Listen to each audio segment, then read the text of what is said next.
Buenas tardes, mi nombre es José Daniel Chávez Uribe. El número de matrícula es MX007857.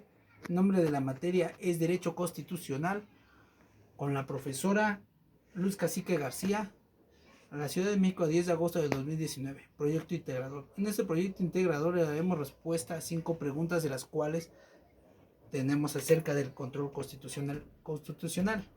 Tenemos la primera: ¿qué es la constitucionalidad? Que dice que son los mecanismos jurídicos por los que se garantiza la preservación de la regularidad constitucional en el medio de difusión de la Constitución, a través de la salvaguarda de las normas y de los actos de autoridad con vértice del Estado democrático. Esto nos refiere a que son los medios que tenemos como gobernado para actuar en contra de aquellas leyes, aquellas resoluciones, aquellos actos que nos desfavorezcan, emitidos por una autoridad competente. En este caso puede ser por la misma Constitución, por alguna ley, por algún decreto, por alguna sentencia, por algún laudo, etc. También tenemos en la segunda pregunta: ¿qué son las acciones de constitucionalidad? Como habíamos mencionado, las acciones de constitucionalidad están dentro de los mecanismos jurídicos. En esta ocasión son los medios de defensa que tenemos contra la Constitución, que tenemos estos mecanismos que nos ayudan para protegernos contra algunas violaciones de los mismos. Los medios de las acciones de constitucionalidad son los que se impugnan en contra de leyes que se han creado nuevas. Alguna ley que haya sido nueva, por ejemplo, la ley de extinción de dominio, que está apenas en pie, que es nueva y nos afecta. Entonces el Parlamento, que serían los senadores, ahora sí, Cámara de Diputados, senadores, todos ellos con el 33% de porcentaje pueden ahora sí, pues sí pueden emitir su juicio a que esta es una ley que no puede entrar en vigor. ¿Por qué? Porque nos va a hacer daño, porque nos va a perjudicar, si ese fuera el caso. Y esa tiene que ser de 30 días después de la publicación de la misma norma. Esa es una acción de inconstitucionalidad, que es un instrumento en el cual nosotros o ellos, los legisladores, tienen contra de la Constitución. También tenemos la tercera pregunta, que es: ¿dónde la regulan? Todas estas leyes están reguladas aquí, en nuestra Constitución.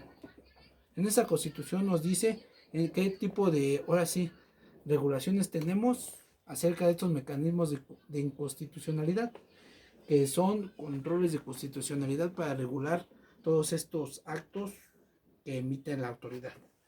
Tenemos también hasta quienes se promueven. Existen dos instancias: la principal es entre la Suprema Corte de Justicia de la Nación, que es el órgano supremo que se encarga de dirimir estas controversias. Acerca de esto les voy a hablar acerca del control de constitucionalidad. Como hemos dicho, son mecanismos en pro del gobernado. Tenemos el juicio de amparo.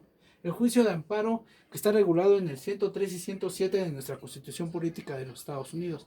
Este juicio de amparo protege al gobernado acerca de las violaciones que existen de alguna autoridad, alguna ley o algún acto que estas mismas hayan prolongado, hayan hecho.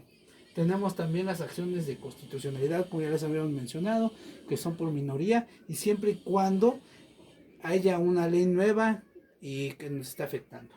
Tenemos las controversias constitucionales. Las acciones están reguladas en el 105, fracción segunda de la Constitución Política de Estados Unidos. Las controversias constitucionales están reguladas en el artículo 105, fracción primera de la Constitución Política de Estados Unidos Mexicana.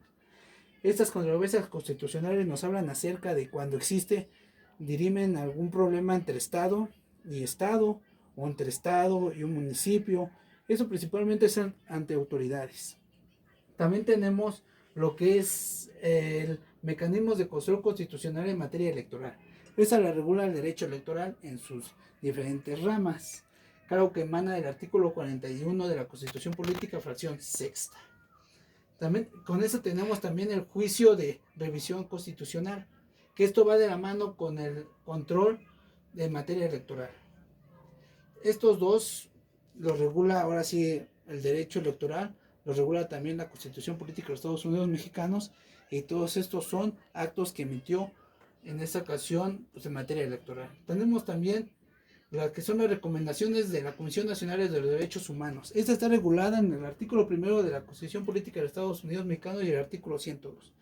En esa quiere decir que son las cartas, las recomendaciones que esa autoridad, la Comisión de Derechos Humanos, imite a los organismos donde están violentando los derechos humanos de las personas. También tenemos el juicio político. El juicio político está regulado en el artículo 110 de la Constitución Política de Estados Unidos, artículo 6, 7 y 12 de la Ley Federal de Responsabilidades de los Servidores Públicos. El juicio político es un juicio que tenemos ante las autoridades, ante los políticos que no están realizando bien su trabajo. Este juicio político lo podemos fundamentar en el artículo 110. El problema de este juicio político es que dura 3, 6 años, tiempo que dura la gestión de este político. Todos estos, lo que es el juicio de amparo, acciones constitucionales, controversias constitucionales y juicio político, lo vamos a dirimir entre la Suprema Corte de Justicia de la Nación. Estos, que son no jurisdiccionales, que es las recomendaciones, el control constitucional en materia electoral, esto lo va a regular otra materia que sería el Congreso, o en este caso la Comisión Interamericana. Tenemos también que todo esto está regulado en nuestra Constitución. ¿Por qué? Porque son control de constitucionalidad, claro, en contra de nuestra Constitución. Pues esto ha sido todo. Les voy a hablar acerca de mis conclusiones. Mis conclusiones a las que llegué, mi opinión, es que estos mecanismos nos sirven de gran ayuda, debido a que nuestra Carta Magna nosotros vamos siempre a dirigir acerca de esto, ¿no? Acerca de nuestra Constitución. Pero no sabíamos cómo protegernos, no sabíamos cómo realizar actos contra ella si está vulnerando algún derecho nuestro o de alguna autoridad. Entonces se implementan estas acciones de contraconstitucionalidad y pues gracias a ellas nosotros podemos llevar un juicio de amparo y llevar un control constitucional, un juicio político, el cual las mismas autoridades son las que están vulnerando nuestros derechos. Lo bueno que existe esto para mecanismos de protegernos. Mi fuente principal fue la Cámara de Diputados y Senadores, las legislaturas y la Cámara de Senadores, en donde encontré toda esta información que me pareció muy importante y relevante. Por su atención, muchas gracias.